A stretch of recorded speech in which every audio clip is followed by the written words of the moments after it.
Hello बच्चों, hope you all doing well. मैं स्वागत करती हूँ आप सभी का अपने इस चैनल में जिसका नाम है Camplify, where concept simplified and knowledge amplified. तो इसी के साथ ही आज हम शुरू करने वाले हैं अपना फर्स्ट चैप्टर जिसका नाम है केमिकल रिएक्शन एंड इक्वेशन, जो कि क्लास 10th का फर्स्ट चैप्टर है केमिस्ट्री का। लेकिन आपको पता है कि जब हम इस चैप्टर को शुरू करेंगे तो यहाँ पर हम कुछ चीज़ें बनाने में डिफिकल्टी फेस कर सकते हैं अगर हमारे कुछ फंडामेंटल्स क्लियर नहीं है।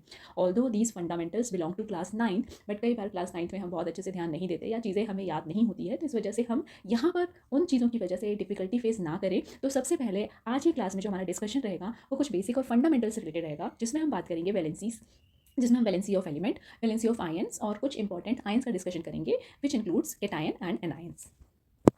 चलिए बच्चों, तो सबसे पहले इस चैप्टर की शुरुआत करने से पहले हम बात करेंगे वैलेंसी की। तो बहुत सारे बच्चों को वैलेंसी पता होगा क्या होती है, क्या होती है, सोचो सोचो।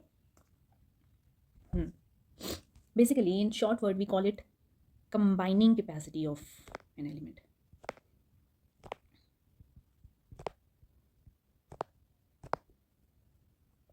बट एक्चुअली में ये वैलेंसी जो है कैसे डिटरमाइन होती है किसी एलिमेंट के लिए, तो it can be determined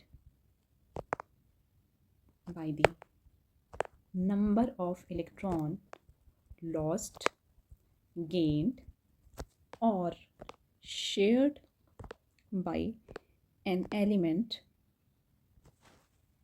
in order to achieve its nearest noble gas configuration। यानी कि कोई एलिमेंट अपनी नियरेस्ट नोबल गैस जैसा कॉन्फ़िगरेशन अचीव करने के लिए हो सकता है इलेक्ट्रॉन का लॉस करे, हो सकता है गेन करे, या फिर वो शेयरिंग करे। जो भी उसके लिए पॉसिबल वे होगा उसके अकॉर्डिंग वो अपने आप को स्टेबल करेगा, क्योंकि नियरेस्ट नोबल गैस जैसा कॉन्फ़िगरेशन अचीव करना मीन्स अपने आप को स्टेबल करना।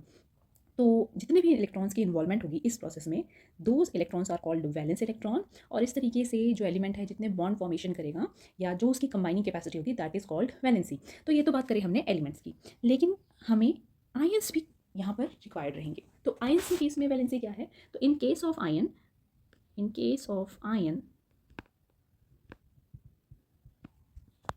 वैलेंसी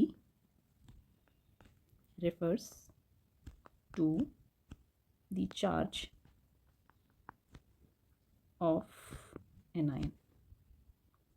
मीन्स अगर कोई केटायन है तो उसके ऊपर जितना पॉजिटिव चार्ज है वही उसकी वैलेंसी होगी, और अगर कोई एनायन है उसके ऊपर जितना नेगेटिव चार्ज है वही उसकी वैलेंसी होगी। ठीक है, यहाँ पर मैग्नीट्यूड को इग्नोर करेंगे हम। जैसे हमारे पास मैग्नीशियम है, उसके ऊपर 2 पॉजिटिव होता है, तो इसकी वैलेंसी कितनी होगी 2। सिमिलरली अगर हमारे पास सल्फाइड है तो सल्फाइड S2 नेगेटिव होता है, या ऑक्साइड है उसके ऊपर O2 नेगेटिव होता है, तो उसकी वैलेंसी कितनी होगी 2। तो दोनों की वैलेंसी 2 होगी। ऑल्दो जब हम केमिकल फॉर्मूला मेकिंग करेंगे तो इसमें आपको ध्यान रखना है कि केटायन हमेशा पहले लिखा जाता है, यानी कि जो पॉजिटिव चार्ज स्पीशीज है वो पहले लिखी जाएगी और नेगेटिव चार्ज स्पीशीज बाद में लिखी जाएगी। तो this will be the sequence, otherwise जो इनके ऊपर चार्ज होगा वही उनकी वैलेंसी होगी। चलो बच्चों, तो ये लिस्ट है कुछ इंपॉर्टेंट केटायन की, जहाँ पे मोनोवैलेंट केटायन का मतलब कि इन केटायन के ऊपर कैसा पॉजिटिव चार्ज है, 1 पॉजिटिव चार्ज है। तो hydrogen ion, sodium ion, potassium ion, silver ion, ammonium ion and cuprous ion, ये सारे हमारे मोनोवैलेंट केटायन होंगे। Then come to the divalent cation, magnesium 2+ ion, calcium 2+ ion, barium 2+ ion, zinc 2+, lead 2+, copper 2+, जिसे हम cupric ion भी कहते हैं। देखिए उसके ऊपर Cu+ लिखा है, which is known as cuprous, और उसके नीचे लिखा है Cu2+ क्यूप्रिक। एंड क्यूप्रस को कॉपर 1 आयन भी बोलते हैं और क्यूप्रिक को कॉपर 2 आयन भी कहते हैं। सिमिलरली उसके साथ लिखा हुआ है Fe2+, which is known as ferrous ion. Divalent cation Al3+ aluminium ion, Cr3+ chromium ion, Fe3+ ferric ion या ion, and Au3+ auric ion. ठीक है, ऑल्दो ऑरिक आयन बहुत ज़्यादा यूज़ में नहीं होगा, बट मे बी अगर कहीं होता है देन यू शुड नो। तो ये हमारे हो गए इंपॉर्टेंट केटायन। तो बच्चों ये लिस्ट है इंपॉर्टेंट एनायन की, बहुत इंपॉर्टेंट एनायन है और बहुत ज़्यादा काम में आते हैं, और इनके अलावा भी काफ़ी सारे और एनायन हैं, लेकिन फ़िलहाल हमने इतने एनायंस की बात करी है, इतने एटलीस्ट अगर आप याद कर लेते हैं तो काफ़ी काम में आएंगे और आपके लिए काफ़ी हेल्पफुल रहने वाला है। तो मोनोवैलेंट एनायन यानी कि एक नेगेटिव है, तो उसमें हमारे hydride ion H negative, fluoride ion F negative, chloride Cl negative, bromide ion Br negative, iodide I negative, hydroxide OH negative, bicarbonate HCO3 negative, nitrite NO2 negative, nitrate NO3 negative and acetate CH3COO negative. I can understand बच्चा, ये जो है अभी आपको देख के लग रहा होगा बहुत सारे नाइन है, याद करने में हमें दिक्कत आएगी, लेकिन देखिए ये ट्रस्ट मी, आपने ये क्लास 9th में पढ़ा, तो ये this is a kind of recalling, ठीक है। अभी आप ये रिकॉल कर रहे हैं, तो बार बार जब ये आपके प्रैक्टिस में आते रहेंगे, बार बार जब आप प्रैक्टिस करेंगे तो आपको याद हो जाएंगी। Definitely we will try to make some trick. अगर आप कोई ट्रिक जानते हैं तो प्लीज़ मुझे बताइएगा, otherwise I will use my trick for you to revise all these nine. Then come to the divalent anion, oxide O2 negative ion, जो sulphide है S2 नेगेटिव है, sulphide ion is SO3 2 negative, sulphate ion SO4 2 negative, carbonate CO3 2 negative, chromate CrO4 2 negative, dichromate Cr2O7 2 negative. Similarly trivalent anion जिनके ऊपर 3 negative है, N3 negative, phosphide P3 negative, phosphate PO4 3 negative, arsenate AsO4 3 negative, ठीक है। और भी होते हैं, लेकिन फिलहाल हम ये इंपॉर्टेंट एनायन ध्यान में रखेंगे। आप चाहे तो इसका स्क्रीनशॉट ले सकते हैं। अब हम थोड़ा सा याद कर लेते हैं कि कैसे हम केमिकल फार्मूला मेकिंग करते थे। तो केमिकल फार्मूला मेकिंग के टाइम में आपको ध्यान होगा कि कैटायन हम कैसे लिखते हैं, पहले लिखते हैं और उसके बाद क्या लिखते हैं, एनायन लिखते हैं। ये आयनिक कंपाउंड के लिए। तो जो भी कैटायन है, फॉर एग्जांपल हमारे पास A कैटायन है और B एनायन है, और A कैटायन के ऊपर लेट्स सपोज एक पॉजिटिव चार्ज है और B एनायन के ऊपर एक ही नेगेटिव चार्ज है, तो इनकी वैलेंसी नेक्स्ट स्टेप में हम क्या लिखेंगे, इनकी वैलेंसी। तो इसकी वैलेंसी क्या है 1 और इसकी वैलेंसी भी क्या है 1। तो दोनों को क्रिस क्रॉस अप्लाई करेंगे तो आपके पास जो केमिकल फार्मूला आएगा कंपाउंड का वो क्या आ जाएगा, AB। क्या आ जाएगा formula of the compound, it will be AB। In a similar manner हम अगर एलिमेंट के लिए करते हैं तो जो आपका लेस इलेक्ट्रोनेगेटिव एलिमेंट होता है वो पहले लिखा जाता है, और जो मोर इलेक्ट्रोनेगेटिव है that is written after the less electronegative element, and उसके नीचे उसकी वैलेंसी, और क्रिस क्रॉस से आपके पास chemical formula of the compound आ जाता है। देन हम एक एग्जांपल के साथ इसको डिस्कशन कर लेते हैं। फॉर एग्जांपल हम कोई कैटायन ले लेते हैं, हमने कैटायन ले लिया, लेट्स सपोज Ba2 पॉजिटिव। ये Ba2 पॉजिटिव कौन सा है, नहीं याद आ रहा कुछ, ये बेरियम है ना, कौन सा है, बेरियम है। अब ये किसके साथ कंपाउंड बनाएगा, ये क्लोराइड आयन के साथ बनेगा। क्लोराइड क्या है, Cl नेगेटिव। कौन सा है ये, क्लोराइड आयन Cl नेगेटिव। अब 2 पॉजिटिव चार्ज का मतलब 2 वैलेंसी, एक नेगेटिव चार्ज का मतलब 1 वैलेंसी।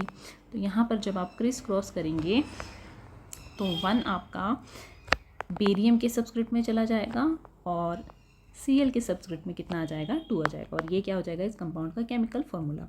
तो जब आप अपनी बुक उठा के देखेंगे और इस तरीके का कोई फार्मूला देखेंगे तो आपको कहीं भी दिखेगा नहीं। क्यों नहीं दिखेगा, क्योंकि Ba के साथ जो 1 है, तो अगर किसी सबस्क्रिप्ट की वैल्यू 1 आती है तो वी जनरली ओमिट दिस 1। तो यहाँ पर सिंपली आपको क्या फार्मूला दिखेगा, BaCl2। क्या फार्मूला दिखेगा, BaCl2।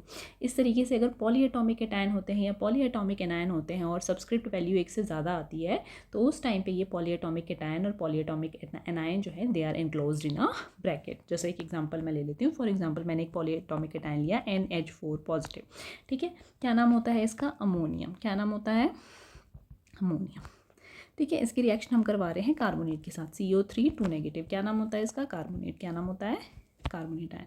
तो ये एग्जांपल आपका 1 था, ये हम एग्जांपल नंबर 2 ले लेते हैं।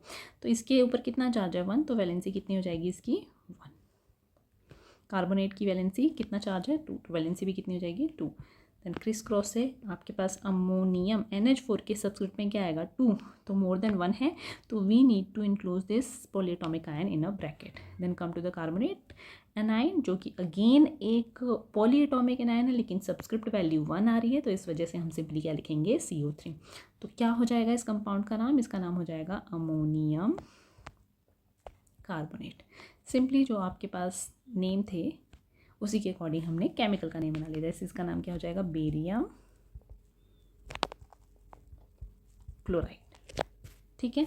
तो इस तरीके से केमिकल फार्मूला बनाने आने चाहिए, सब पता होने चाहिए, क्योंकि ये सब हमारे आगे बहुत काम आएंगे, ठीक है। तो आज की वीडियो में हम इतने फंडामेंटल्स करते हैं। नेक्स्ट वीडियो में हम अपना केमिकल रिएक्शन एंड इक्वेशन का पार्ट स्टार्ट करेंगे। Thank you so much.